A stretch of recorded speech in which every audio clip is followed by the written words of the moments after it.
사도행전 1장 1절에서 5절을 한번 펴볼까요? 네, 같이 읽겠습니다. 자, 시작.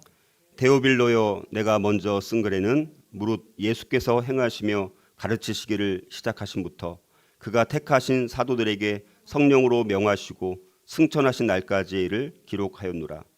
그가 고난 받으신 후에 또한 그들에게 확실한 많은 증거로 친히 살아계심을 나타내사 40일 동안 그들에게 보이시며 하나님 나라의 일을 말씀하시니라. 사도와 함께 모이사 그들에게 분부하여 이르시되 예루살렘을 떠나지 말고 내게서 들은 바 아버지께서 약속하신 것을 기다리라. 요한은 물로 침례를 베풀었으나 너희는 몇 날이 못되어 성령으로 침례를 받으리라 하셨느니라. 아멘. 네, 우리 사도행전을 중심으로 초대교회를 우리가 이제 계속해서 우리 살펴보는데요. 오늘 그 서론 한 번만 조금 더 하고 오늘 읽은 부분 간략하게 우리 살펴보도록 하겠습니다. 자, 우리 신약성경 복음서 이후에 나오는 사도행전과 더불어서 여러 서신서들이 있는데요. 이 부분을 우리가 어떻게 시공간 순서로 초대교회를 살펴볼 수 있는가, 그리고 이런 사도행전 초대교회를 어떻게 하면 좀 더 역동적으로 입체적으로 우리가 볼 수 있을까. 자, 그런 부분들에 대한 오늘 방법론을 반 정도 설명하고요. 나머지 오늘 읽은 부분들을 함께 살펴보고자 합니다. 자, 그래서 전체 이렇게 이제 크게 보면 8가지로 크게는 5가지, 또 세부적으로는 8가지 방법을 통해서 우리가 이 초대교회 그리고 사도행전 바울 서신을 연결해 가지고 우리 이 신약성경 복음서 이후의 내용들을 좀 역동적으로 입체적으로 볼 수 있는 이런 부분들을 함께 살펴보고자 합니다. 간략하게 오늘은 간략하게 살펴보겠습니다. 자, 첫 번째 큰 제목으로는 사도행전과 바울 서신을 어떻게 연결시킬 것인가, 그리고 일반 서신과 이런 요한계시록까지의 이런 적절한 순서를 어떻게 이 순서를 얽혀 있는 이거를 풀어 나갈 것인가. 그 중에서 첫 번째로 초대교회를 사도행전이라는 큰 틀을 가지고 또 이 바울 서신과 연결시키는 우리 작업이 필요합니다. 그리고 기타 일반 서신 등의 적절한 순서를 정해서 초대교회의 역동적인 모습을 살펴보는 시도를 이제 앞으로 계속 이제 우리가 이제 총 190가지입니다. 이 초대교회를 제가 다 정리를 한 190가지로 이제 했는데요. 그 부분들을 190가지를 순서대로 우리가 살펴보려고 합니다. 자, 두 번째는 이제 바울의 편지를 또 쓰여진 순서대로 어떻게 재배열해서 읽느냐. 그래서 우리가 보통 이제 갈라디아서, 데살로니가 전후서, 고린도 전후서, 로마서, 그다음에 옥중 서신이라고 우리가 부르는 에베소서, 빌립보서, 골로새서, 빌레몬서, 그다음에 이제 목회 서신이라고 불리우는 디모데전서, 디도서, 디모데후서. 자, 이런 순서. 그리고 그 중간중간에 사도행전에서는 또 어떤 일이 있었는가? 사도행전에 있었던 일들 가운데 이 편지들은 어떤 맥락에서 쓰여졌는가? 자, 이게 정리하기가 굉장히 어렵습니다. 그렇죠? 우리가 신앙생활을 오래 해도 이게 잘 연결이 안 돼요. 이런 부분들을 우리가 이제 앞으로 살펴보게 될 거고요. 그다음에 이제 크게 또 두 번째는 초대교회를 시간적 연대기와 공간적 이동에 따라 우리가 또 살펴볼 수 있어야 돼요. 자, 그 중에서 첫 번째는 시간적인 연대기 개념으로 초대교회를 어떻게 우리가 볼 수 있느냐. 그래서 우리가 사도행전 1장 8절이 어떻게 보면 이거의 가장 기본적인 토대가 되는 말씀이고 기준이 될 수 있다라고 볼 수가 있습니다. 그래서 시간적으로 어떤 시간에 따라서 초대교회가 역사가 진행됐는지, 그리고 이제 시간적으로 중간중간에 아까 말씀드렸던 사도행전과 더불어서 서신서들이 어떻게 연결되는가, 이런 부분들을 이제 시간적 연대기 개념으로 우리가 살펴보는 것이고요. 또 하나는 이제 지리적인 공간적 장소의 이동에 따라서 초대교회를 살펴보는 겁니다. 자, 그래서 지금 일어나는 이 사건이 지금 어디서 일어나고 있는 것인가. 그래서 그 장소가 또 매우 중요합니다. 그리고 이제는 이제 예루살렘으로부터 해서 온 유대, 사마리아, 땅끝까지 지리적으로 어떻게 복음이 확장되어 갔는가. 자, 이런 관점으로 우리가 또 볼 수 있는 거예요.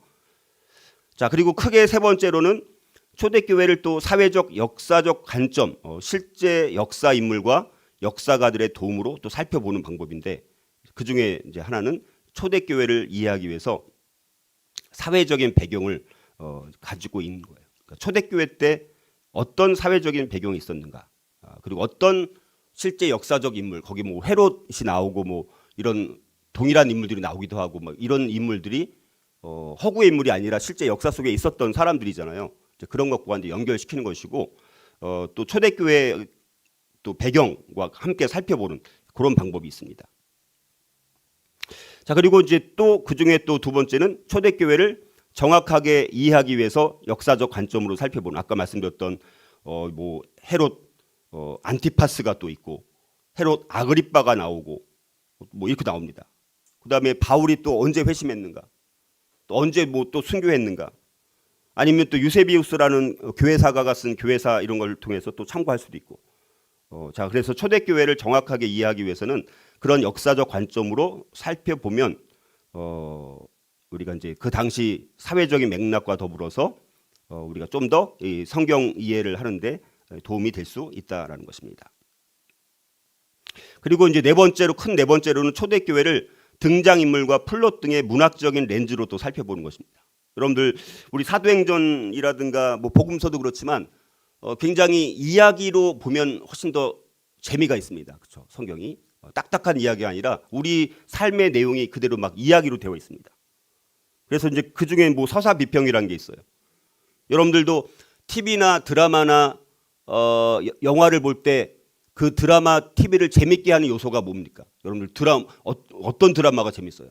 그냥 밋밋하고 뭐 갈등 구조도 없고 그냥 뭐 모든 게 그냥 아무런 느낌 없이 흘러가는 드라마가, 영화가 재밌어요? 아니면 수많은 갈등이 막 발생을 하는데 아주 그냥 역동적으로 그 갈등을 또 등장인물들이 어떻게 잘 풀어나가는지, 어떻게 또 등장인물들이 다 갈등 가운데 또 어려움을 당하다가 어떻게 그걸 풀어나가는지, 그걸 이제 플롯이라고 하는 거거든요. 플롯.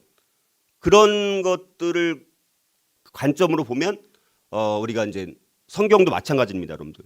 사도행전에 보면 사도행전의 이 복음의 역사가 모든 게 그냥 형통하게 잘 흘러가요? 아니면 뭐 핍박도 있고 어려움도 일어나고 어떻습니까?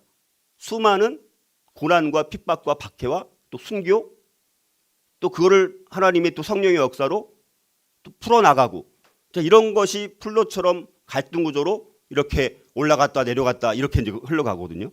그렇게 이제 보면 훨씬 더 이 사도행전 하나님께서 어떻게 그 고난과 갈등들을 우리가 헤쳐나갈 수 있도록 성령께서 일하시고 역사를 하시는지, 자, 이런 부분들을 우리가 또 보면 훨씬 더 성경을 역동적으로 볼 수가 있게 되는 것이죠.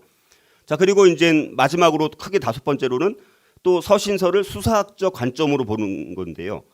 이거는 이제 우리 보면 사도 바울은 굉장히 수사학적 표현을 많이 씁니다. 그래서 이 특별히 서신서 같은 경우는 이런 수사학적 표현들이 많아요. 그래서 수사학에 대한 레토릭, 보통 레토릭이라고 하는 수사학적인 내용들을 알면 바울이 말하는 그 표현의 수사적인 표현을 통해서 바울이 말하는 의도가 뭔지를 이해하는 데 상당히 더 도움이 된다라는 것입니다. 자, 그래서 그런 관점으로도 볼 수 있다.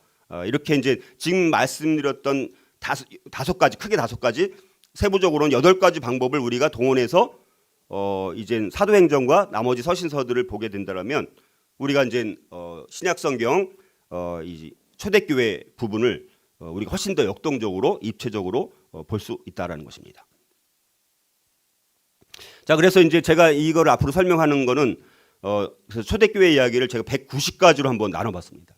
이게 정말 제가 오랫동안 복음서도 제가 네 복음서를 통합해서 210개로 이렇게 만들어봤고요. 올해 엄청 연구를 해가지고 초대교회도 그 190개로 이제 만들어 본 것입니다.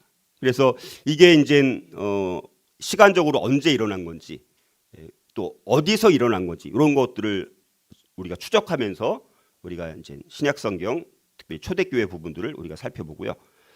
그래서 이제 우리가 지금부터 초대교회와 선교 이야기를 하나하나 추적하는 마음으로 우리가 순례 여정을, 가슴 벅찬 여행을 함께 떠나보는 시간을 이제 갖고자 합니다. 자, 그래서 이제 우리 교회사 1시대, 이거는 신약의 2시대부터 4시대로 나눌 수가 있는데, 신약의 1시대는 예수 그리스도 시대입니다. 예수 그리스도 시대. 자, 그리고 나머지 신약의 부분들을 세 파트로 나눠 가지고 그 중에 하나는 교회 시대. 사도행전 1장에서 12장까지 교회가 어떻게 탄생했는가, 어떻게 이렇게 탄생을 해서 교회가 성장을 했는가. 그 다음에 두 번째는 선교. 이제 사도 바울을 중심으로 바나바랑 안디옥 교회에서 처음으로 이제 선교를 떠나잖아요, 그렇죠? 자, 그래서 그 선교 시대를 우리가 이제 두 번째가 되고요. 그 다음에 세 번째는 나머지 서신서 시대, 이렇게 해서 크게 세 가지로 나눠서 우리가 살펴보는데, 오늘은 요 부분, 오늘부터 당분간은 요 부분을 우리가 사도행전 1장부터 12장까지를 살펴보도록 하겠습니다. 자, 그래서 이제 신약의 이 시대, 교회 시대는 성령의 시대인데, 성령의 시대 첫 번째인데, 예수님의 승천 이후에 성령이 강림하시면서 교회가 탄생을 하게 되어지죠. 그렇죠? 교회가 어떤 배경에서 탄생했는가? 그리고 우리가 복음서 끝난 다음에 사도행전 이게 어떻게 이게 연결돼서 시작을 하는지 이런 부분들에 대해서 한번 정리를 해 보는 건데요. 그리고 이 교회는 예수님의 남은 사역을 감당하는 거예요. 예수님의 남은 사역. 예수님의 구속의 십자가 사역은 예수님께서 다 끝내셨잖아요. 십자가에서 죽으심으로. 그러니까 예수님의 사역은, 우리를 향한 구속의 사역은 십자가상에서 다 이루셨습니다. 그런데 예수님의 남은 사역, 그러면 예수님께서 사역을 다 완성을 못했나? 그게 아닌 거예요. 예수님의 남은 사역이 있습니다. 그 남은 사역을 이제 누가 하는 거예요? 교회가 하는 거예요. 교회가. 예수님께서 못 다 이루신 모든 민족에게 복음을 전하는 그 사명, 예수님께서는 돌아가셨어요. 그리고 이제 그러면 누가 해야 되는 거예요? 제자들을 시작으로 해서 그 이후에 계속되는 예수님을 믿는 제자들이, 성도들, 그리스도인들이 그 주님의 복음 사역을 끝까지 이제 감당하는 것이죠. 자, 그래서 이 교회 시대, 첫 번째 시대는 주로 예루살렘의 교회가 세워지는 거죠. 첫째 교회가 무슨 교회입니까? 초대교회 첫 번째 교회. 그 예루살렘 교회라고 하는 거예요. 예루살렘 교회. 두 번째 교회는 뭐예요? 안디옥 교회라고 하는 거죠. 안디옥 교회. 그렇죠. 그 다음에 나머지 전도하면서 이제 여러 교회들이 생기는 거잖아요. 그렇죠. 에베소 교회, 무슨 교회, 고린도 교회, 전도를 통해서 교회들이 세워지는 것 아닙니까? 그래서 근데 요 교회 시대 첫 번째는 주로 예루살렘 교회를 중심으로 예루살렘 교회가 어떻게 세워졌는가, 어떻게 성장하면서 또 갈등을 해 가는가, 이런 부분들을 이제 살펴보는 것입니다. 그리고 이제 그래서 성령 강림으로 시작된 교회는 주님의 이 남은 사역을 감당하도록 위탁받은 곳이 바로 교회다. 그리고 이 사도행전 1장에서 12장은 주로 누구를 중심으로 사역이 이루어집니까? 베드로라고 했죠. 베드로. 우리가 사도행전을 크게 두 파트로 나누면 사도행전 1장에서 12장은 무슨 행전? 베드로 행전. 사도행전 13장부터 28장까지는 바울 행전. 이거 간단하죠? 어렵지 않습니다. 사도행전 1장에서 12장은 무슨 행전? 베드로 행전. 13장에서 28장은 바울 행전. 그리고 전체를 사도행전이라고도 말하고 성령 행전이라고도 말한다고 그랬잖아요. 그러니까 이렇게 큰 그림을 여러분들이 그리고 우리가 사도행전을 보거나 우리 신약성경을 읽으면 도움이 될 것 같습니다. 그래서 이제 주로 사도행전 1장에서 12장은 교회가 형성되는 과정, 성령 강림 사건 이후에 교회가 어떻게 탄생하고, 그 다음에 거의 마지막 부분에 가서 안디옥까지 복음이 이제 증거되어지고 이방인들도 복음을 믿으니까 예루살렘 교회가 누구를 보냅니까? 바나바를 보내가지고 조사를 하게 하는 거예요. 그래서 이방인들도 이제 구원이 임한다는 것을 이제 알게 되어지고, 그래서 근데 바나바가 혼자 사역하기 힘드니까 누구를 데리고 옵니까? 바울을 그때 데리고 오는 거예요.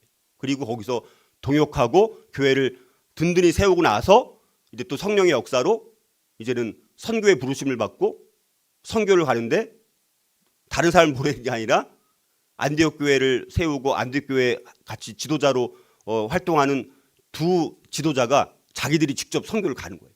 참, 그러니까 굉장히 좋은 모델이 되는 것이죠. 자, 요게 이제 12장까지의 내용입니다. 그래서 이때는 이제 엄청난 성령의 역사가 또 있게 되어지고요. 그리고 이제는 우리가 이제 성전의 역사를 한번 살펴본 적이 있었는데 이제는 이 교회가 바로 이제 하나님의 성전이 돼서 교회가 하나님의 성전이 돼서 여기서 이제 교회는 근데 눈에 보이는 건물이 아닌 거예요. 예수 그리스도를 이제 믿는 사람들의 모임이 회중이 교회 공동체가 되는 것입니다. 그러니까 성전의 이런 개념 자체가 이제 완전히 바뀌는 거예요. 과거에는 눈에 보이는 첫 번째 성전이 무슨 성전입니까? 솔로몬 성전. 두 번째 성전은 느헤미야 성전, 스룹바벨 성전. 세 번째가 헤롯 성전이잖아요. 요 세 성전은 순서대로 여러분들이 말할 수 있어야 되죠. 첫 번째 성전은 솔로몬 성전, 두 번째는 스룹바벨 성전, 세 번째는 헤롯 성전이 되는 거예요. 그렇죠? 그리고 나서 이제 헤롯 성전이 언제 다 완전 파괴됩니까? AD 70년에 완전 멸망당하잖아요. 그렇죠? 그리고 이제 그 전에 그리고 이제 신약 시대가 이제 시작되면서 이제는 교회는 옛날 눈에 보이는 성전 그런 개념이 아니라 너희는 너희가 하나님의 성전인 것과 하나님의 성령이 너희 안에 계시는 것을 알지 못하느냐 이렇게 이제 성전의 개념이 이제 교회로 개념이 바뀌었다. 그래서 이제 교회가 어떻게 형성이 되는가. 그래서 우리가 함께 교회에 와서 성장을 우리가 해야 되는 거고요. 그리고 또 우리 몸이 너희 몸은 너희가 하나님께로부터 받은 바 너희 가운데 계신 성령의 전인 줄을 알지 못하느냐. 너희는 너희 자신의 것이 아니라. 이제는 우리 몸 자체가 우리 전 인격 자체가 이제 성전이라고 말씀을 하는 거예요. 그러니까 우리 성전 우리 몸을 관리를 잘 해야 돼, 안 해야 되는 거예요. 관리를 잘 해야 되는 거예요.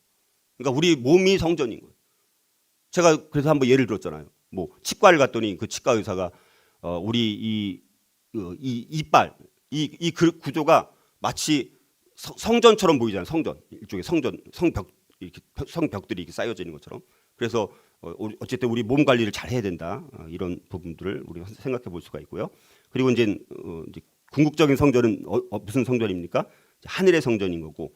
그다음에 이제 한번 살펴봤던 것처럼 이제 거룩한 성 새 예루살렘. 이게 새 성전, 새 하늘과 새 땅이 도래하고 거룩한 성 새 예루살렘. 이것이 이제 새 성전이 되는 것입니다. 자, 그래서 이거는 한번 관련돼서 설명드린 거고요.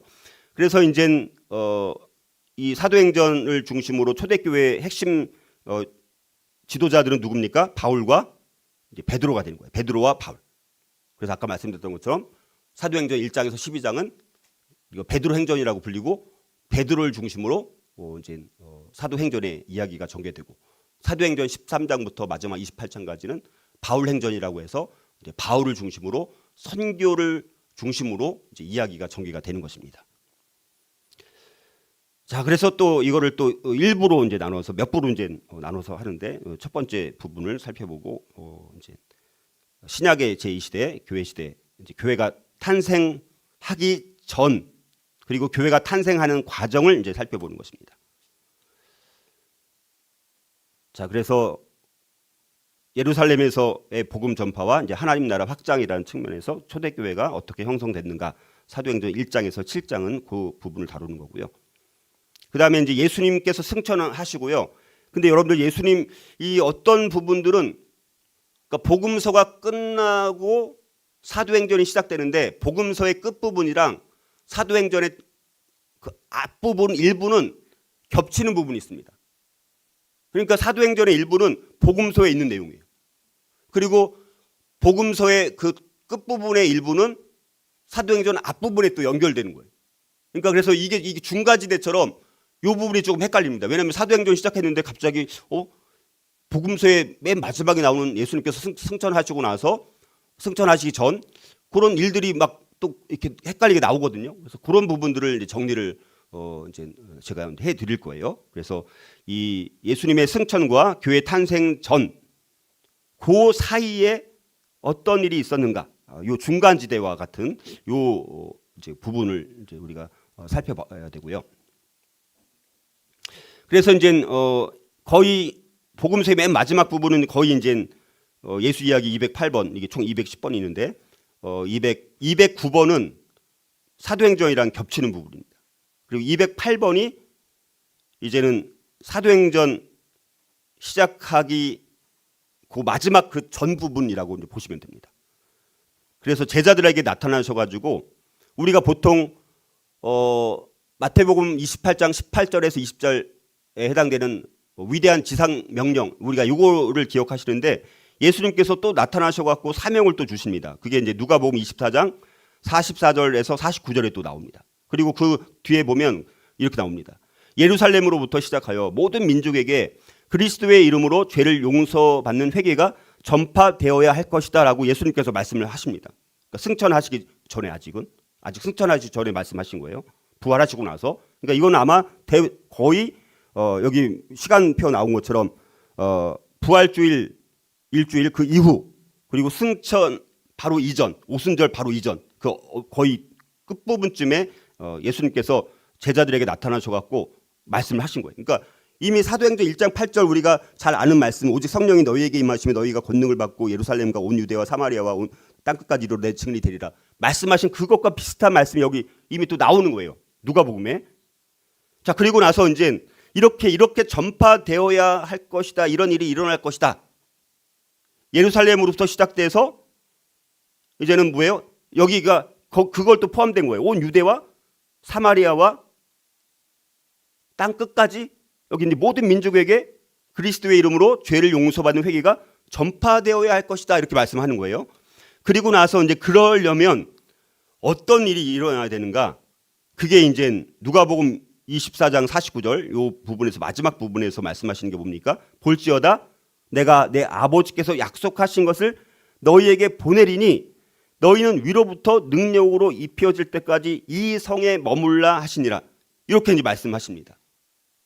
여기 보면 이렇게 복음이 전파될 건데 그러려면 뭡니까?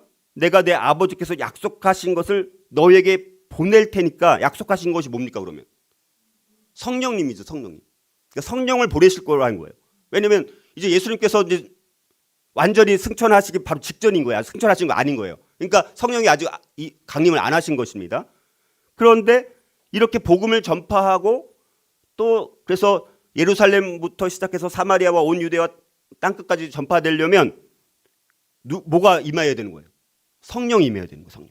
그래야지 너희는 그래서 위로부터 능력으로 입혀질 때까지 성령의 강림을 통해서 성령의 능력을 덧입어야지만 이 사역을 감당할 수 있다라는 거예요. 그래서 그러면 그걸 하려면 뭐 하라는 거예요? 어디에 있으라고 한 거예요? 이 성에 머물라. 이 성이 어디입니까?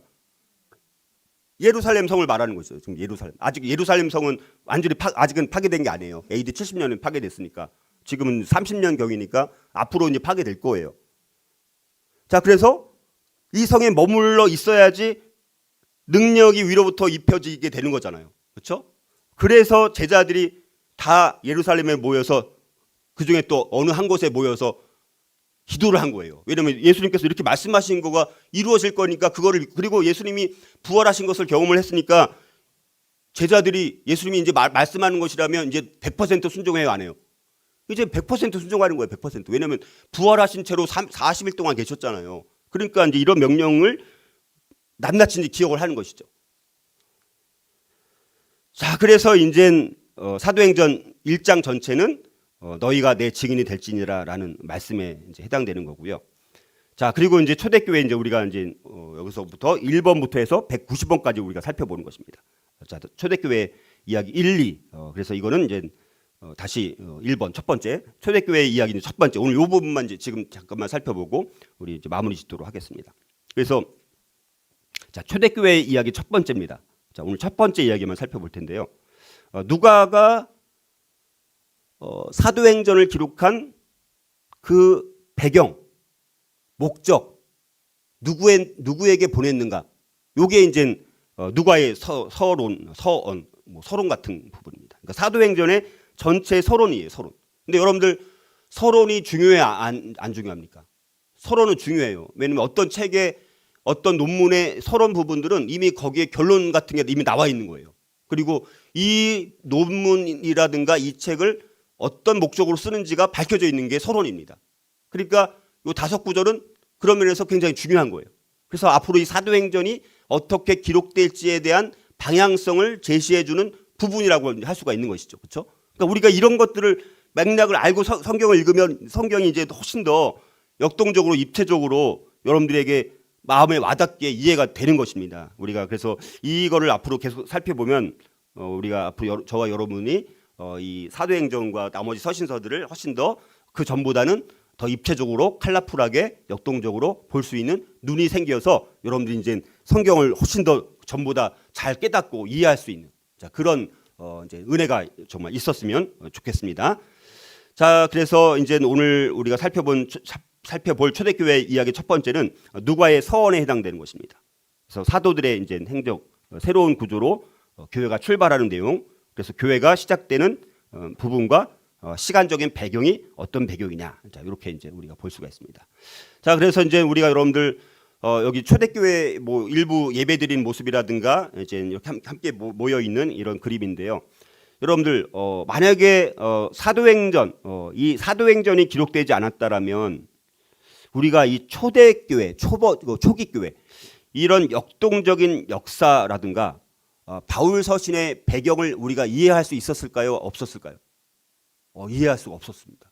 여러분들 이거는 진짜 우리가 사도행전 없었으면 정말 초대교회 때 어떤 일이 있었는지 서신서만 통해서 우리가 알아내기에는 너무나 역부족이고 너무나 어려운 거예요. 근데 사도행전이 있다 보니까 사도행전이라 다른 거 딱 보니까 너무나 이 매치가 되는 거예요.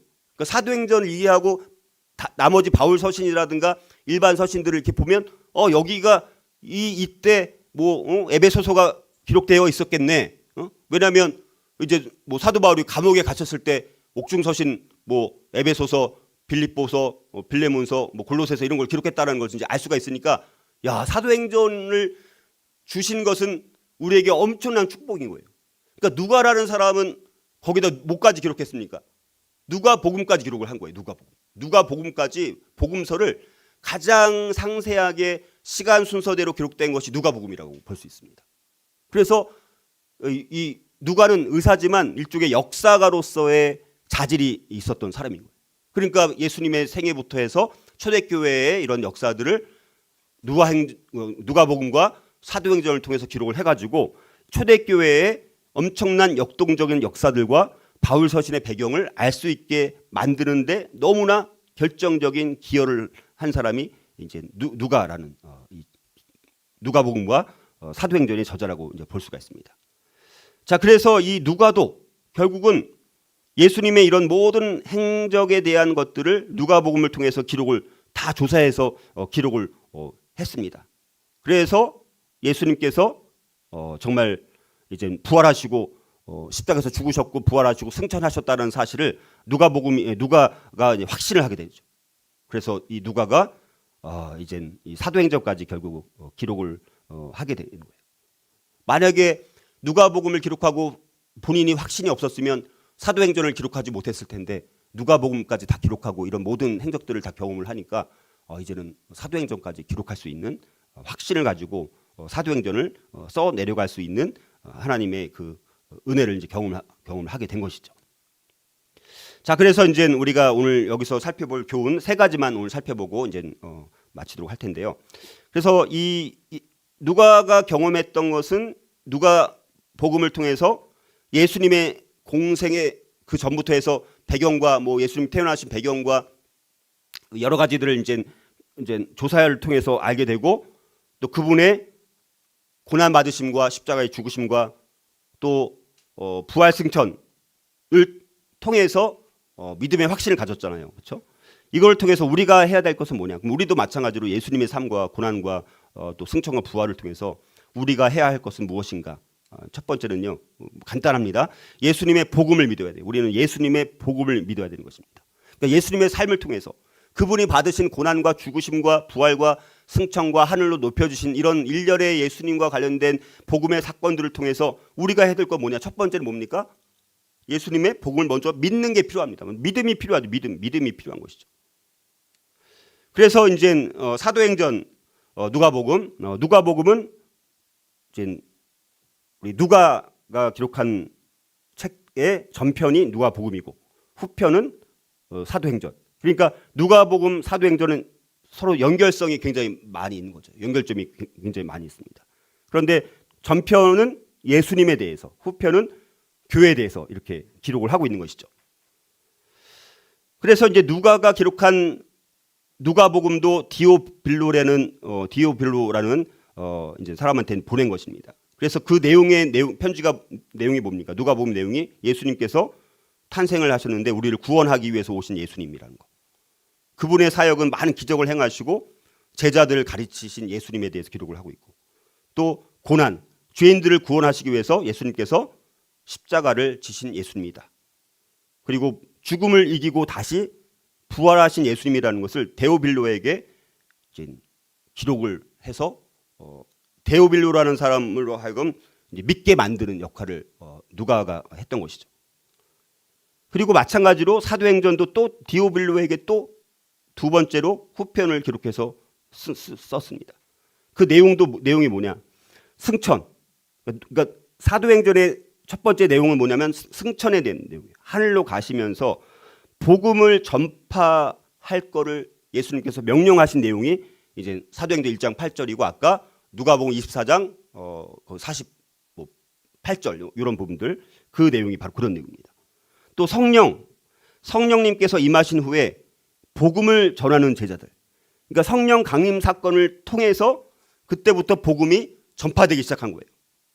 그다음에 교회가 이제 제자들의 전도를 통해서 처음으로 무슨 교회가 세워졌다고요? 첫 번째 교회가 예루살렘 교회인 거예요. 예루살렘.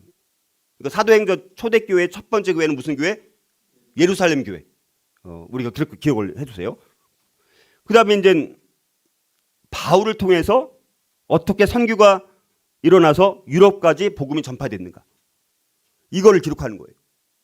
근데 여기에 있는 모든 내용이 다 뭡니까? 이 모든 것의 가장 중심이 되는 내용이 뭐예요? 복음이라는 거, 복음이죠. 복음이라는 것입니다.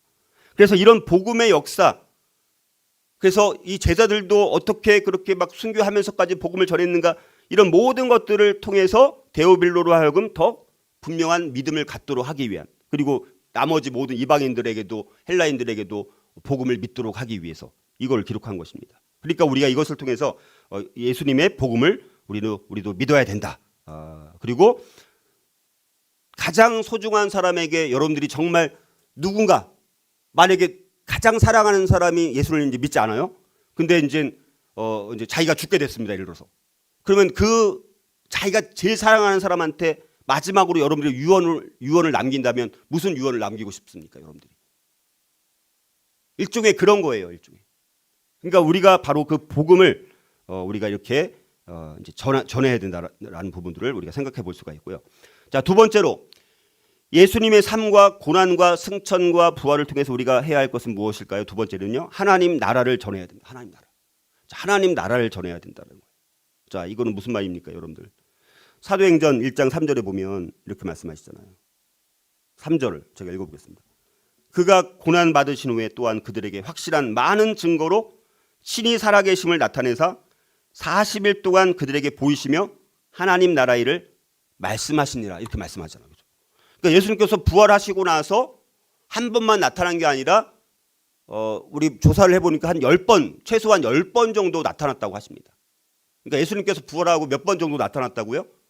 10번, 최소한 10번. 그러니까 최소 10번이니까 10번 더 이상 나타날 수 있는 것이죠. 그래서 부활 후에 예수님께서 여러 번 나타나십니다. 근데 여러 번 나타나셔가지고 주님께서 주로 하신 일이 뭐냐? 여기 뭐라고 나와 있습니까? 하나님 나라를 가르치신 거예요. 하나님의 나라의 일을 말씀하시니라. 그러니까 부활하고 나서 예수님께서 이제 승천하실 거잖아요. 부활하시는 40일 동안, 부활하신 상태로 40일 동안 계셨는데 40일 동안 예수님께서 그토록 제자들한테 주로 하신 말씀이 뭡니까? 하나님 나라의 말씀을 가르치셨다는 거예요. 왜냐하면 예수님이 공생애 때 가르쳤던 이 말씀들을 제자들이 만약에 그때 믿었다라면 예수님이 십자가에 죽으셨을 때 배반을 했어요, 안 했어요? 배반하지 말았어야 되는데 다 배반했잖아요. 그러면 예수님께서 말씀하셨던 것들을 제자들이 다 믿지 못했거나 깨닫지 못한 거예요. 말씀을 이해하지 못한 것입니다. 근데 예수님께서 그냥 승천해버리면 그 중요한 것들 깨닫지 못한 채 제자들이 예수님께서 못한 사역을 다 이룰 수 있어요, 없어요?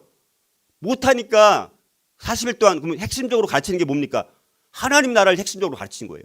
다른 거 물론 다 중요하지만 하나님 나라를 집중적으로 가르쳐가지고 그동안 말씀하셨던 거, 가르쳤던 거, 비유를 들었던 이런 모든 것들의 결국 궁극적인 핵심은 뭐냐? 하나님 나라라는 거. 그거를 제자들한테 가르친 거예요. 그러니까 우리도, 여러분들 그렇다면 우리도 예수님의 삶과 고난과 부활과 승천과 하늘로 높여주신 것을 통해서 우리가 해야 되는 일은 뭡니까? 예수님처럼 하나님 나라를 전하는 것이 우리가 해야 될 중요한 사명이라는 것입니다. 자, 마지막으로 예수님의 삶과 고난과 승천과 부활을 통해서 우리가 해야 할 것은 뭐냐? 세 번째는요, 성령을 통해서 일해야 돼요. 성령을 통해서 일해야 합니다. 자, 그래서 사도행전 1장 4절 5절 사도와 함께 모이사 그들에게 분부하여 이르시되 예루살렘을 떠나지 말고, 그렇죠? 예루살렘을 떠나지 말고 내게서 들은 바 아버지께서 약속하신 것을 기다리라. 요한은 물로 침례를 베풀었으나 너희는 몇 날이 못 되어서 뭘로 침례를 받으리라? 성령으로 침례를 받으리라. 자, 이 말씀 때문에 제자들이 다 예루살렘으로 모이고 마가의 다락방에 다 모여가지고 거기서 이 약속하신 것을 기다리면서 이들이 한 게 뭡니까? 기도의 전문을 한 거예요. 하나님께서 약속하신 것을 보낸다고 약속하셨고 너희들은 기다리라고 말씀하신 거예요. 그래서 제자들이 이 말씀을 믿고 이제는 옛날에 같았으면 아유 이거는 있을 수 일어나지 않는 일이야 하고 아마 다 흩어졌을 텐데 이제 부활하신 예수님을 40일간 같이 만나고 이런 걸 다 듣고 이렇게 하다 보니까 이제는 예수님께서 말씀하신 것이라면 이제 무조건 100% 믿어야 아니면 100% 안 믿습니까? 100% 믿는 거예요. 그러니까 여기에 막 다 모여가지고 마가의 다락방에 모여가지고 막 기도에 막 전무하면서 찬양하고 기도하면서 그렇게 뜨겁게 막 마가의 다락방에서 모여서 막 그렇게 하니까 그때 성령 강림이 돼서 거기서 예루살렘 교회가 탄생하게 됐다라는 것입니다. 그러니까 여러분들 이걸 통해서 우리는 뭐를 통해서 일해야 된다는 거예요. 성령을 통해서 일해야 되는 거예요. 성령 통해서. 그래서 그 다음에 성령 강림, 오순절 성령 강림 사건이 마가의 다락방에서 일어난 것입니다. 그리고 그래서 나머지 사도행전의 그 전체 내용을 또 뭐라고 부른다고요? 성령 행전인 거예요. 성령. 제자들이 그렇게 막 엄청나게 사역을 하고 뭐 전도하고 순교하고 이렇게 했었던 거는 뭐 때문에 가능했어요? 성령의 능력을 덧입어서 그게 가능했다라는 것입니다. 그거를 기록했기 때문에 사도행전은 사도들의 행적을 기록한 사도행전이라고 말하기도 하고 성령 행전이라고도 말하는 이유는 성령이 사도행전에 가장 많이 나오는 핵심 단어가 성령이기 때문에 그리고 증인이기 때문에 그래서 우리가 이런 부분들을 통해서 우리가 이제 세 가지를 우리가 살펴본 이 삶이 저와 여러분들의 삶이 될 수 있었으면 좋겠고요.